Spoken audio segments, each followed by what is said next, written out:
Makanya maaf ya, kok ada masalahnya seorang ibu-ibu, bapak curhat di sosmed, itu penyelesaian masalah itu menjadi jauh dan susah dan hampir mustahil diselesaikan. Bismillahirrahmanirrahim. Allah itu paling tidak suka, Pak, kalau Allah itu menjadi tempat solusi dari semua masalah yang didapatkan oleh manusia, tapi manusia malah menceritakannya kepada orang, lalu melupakan curhatan dia kepada Allah.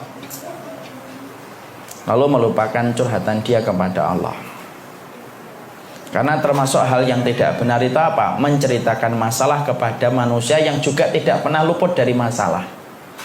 Imam Syafi'i itu mengungkapkan dalam bait yang panjang betul.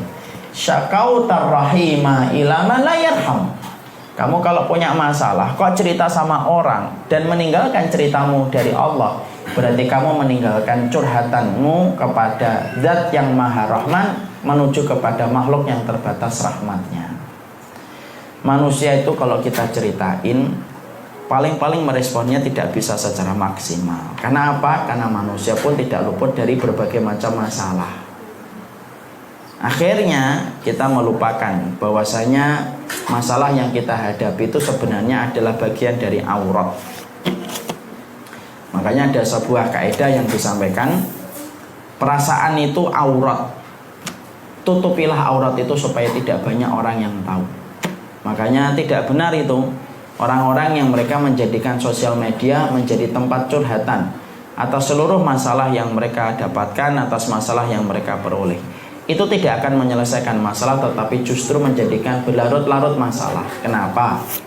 Masalah itu, Bapak dan Ibu, kalau sudah diketahui oleh banyak kepala, semakin banyak kepala yang tahu, semakin subjektif setiap orang menilai setiap masalah itu. Subjektivitas orang itu ada dua. Ada yang cuma subjektif berpikir, ada yang ikut bicara. Makanya akhirnya orang solih itu salah satunya adalah kemampuannya untuk menyembunyikan setiap masalah. Kenapa? Karena mencukupkan kepada Allah. Allah kalau dikasih tahu hanya kepadanya, lebih cepat menuntaskan masalah itu daripada masalah itu diketahui banyak orang.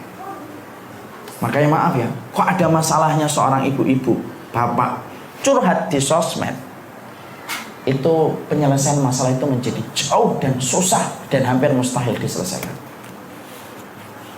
Karena apa? Allah meninggalkan orang yang telah menceritakan masalahnya kepada orang banyak, lalu meninggalkan Allah sebagai tempat curhatan pertama dan satu-satunya. Makanya Rasulullah sampai mengatakan, kita buka halaman 17 tuh Pak, minal birri kitmanul masaib wal amrad was sadaqah. Termasuk kebaikan itu menyembunyikan musibah, menyembunyikan penyakit dan menyembunyikan sedekah. Makanya sampai kita mendapati Ahnaf bin Qais diterangkan, saya buta sejak 40 tahun tetapi tidak pernah menceritakan ke siapapun. Ahnaf bin Qais ini muridnya Umar bin Khattab radhiyallahu anhu. Makanya menyembunyikan itu, Bang. Menyembunyikan itu luar biasa. Makanya Nabi Yakub itu apa?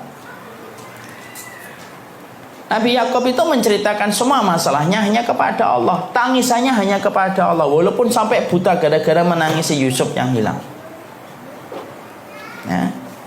Maka kemudian Allah memberikan apa yang tidak didapatkan, apa yang tidak diduga oleh Yakub. Ya Allah mengembalikan Yusuf, bukan hanya dikembalikan, tapi dijadikan Yusuf menjadi pemimpin dan penguasa di Mesir. Allah paling senang kalau setiap orang itu menyembunyikan masalahnya, karena perasaan itu aurat, Pak. Ini terutama ibu-ibu. Hari ini kita mau tidak mau, sadar tidak sadar, dikepung dengan berbagai macam sosial media, yang akhirnya kita suka membaca masalah yang sedang terjadi kepada orang lain. Dan saya tidak tahu ya Pak, apakah ini termasuk dari strateginya orang-orang Yahudi untuk supaya kita sibuk dengan perasaan orang. Ya. Karena akhirnya Muslim itu kalau sudah disibukkan sama perasaan orang, nanti dia akan terlibat sama permusuhan, Pak. Kenapa? Karena ketika melihat orang lain masalah itu, subjektivitas dia yang akan berbicara. Akhirnya masalah kemana-mana. Makanya menyembunyikan itu Allah senang. Semakin sedikit orang yang tahu masalah yang kita peroleh, semakin besar Allah akan memberikan pertolongan. Semakin gede Allah itu akan memberikan kebaikan. Dan ini susah Pak kadang-kadang. Kadang-kadang susah. Tapi ini termasuk salah satu sunnah yang kita sering lupakan. Makanya menyembunyikan masalah itu termasuk perkara yang bisa mengundang rahmat Allah Subhanahu wa taala. Maka itulah yang kemudian menjadikan kita, Nabi lalu bersabda di halaman 18, min ijlalillahi wa ma'rifati haqqihi alla tashku waj'aka wa la tatur musibataka. Termasuk mengagungkan Allah dan mengetahui haknya adalah engkau tidak mengeluhkan sakitmu dan tidak menyebutkan musibah yang menimpamu, ya. Jadi ketika ditutupin semua yang dia dapatkan itu, akhirnya akan menjadi sebuah kebaikan. Jangan cerita, jangan curhat. Punya sedikit masalah dengan keluarganya, curhat sama orang. Bertengkar sama suaminya, curhat sama orang. Kecuali kita curhatnya kepada orang supaya mendapatkan solusi kebaikan atas masalah yang kita jumpai. Itu boleh. Itu diperkenankan. Alhamdulillahi Rabbil Alamin.